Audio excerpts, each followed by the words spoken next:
ఇంట్లో నుంచి బయటికి వెళ్తేనే మాకు మనశ్శాంతి ఉంటుంది.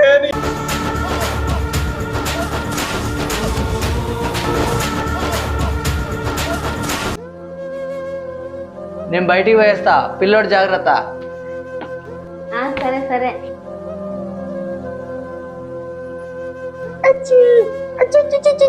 రోజు ఎట్టయినా నేను ఇంట్లోంచి పంపుతా.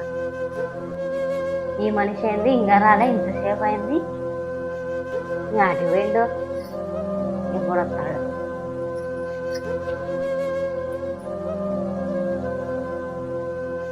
వస్తాడు వస్తాడు. అమ్మో ఏమైంది మ్యా? ఏమైంది? ఏమైంది మ్యా? ఏమైంది? నేను ఎప్పుడు కొట్టింది?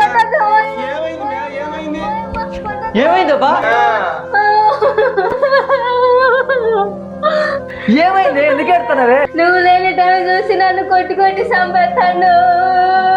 నా మాట నువ్వు నమ్మవు, నన్ను లెక్క చేయవు. నేనేం చెప్పినా నమ్మనే నమ్మవు. ఇప్పుడు నువ్వు వచ్చినావు కాబట్టి సరిపోయింది, లేకపోతే నన్ను చంపేస్తాడు.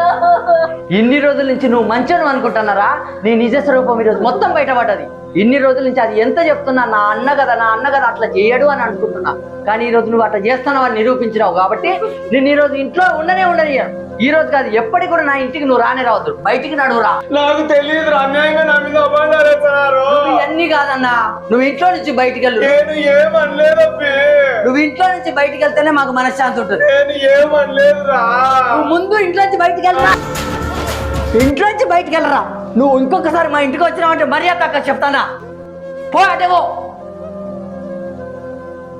అమ్మయ్య, వీడ విరగడైపోయింది. నేను ప్రశాంతంగా ఉంటా. ఇంట్లో పోయిండు, పంపించేసిన.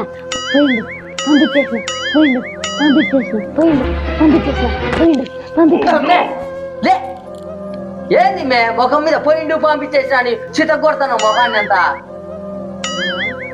ఎంత కలనా? కళని నీ పక్కన పడుకోవడం చూడు, నిద్ర అంతా నాశనం అయిపోయింది. సరిగ్గా పడుకో. నిజమైతే ఎంత బాగుంది.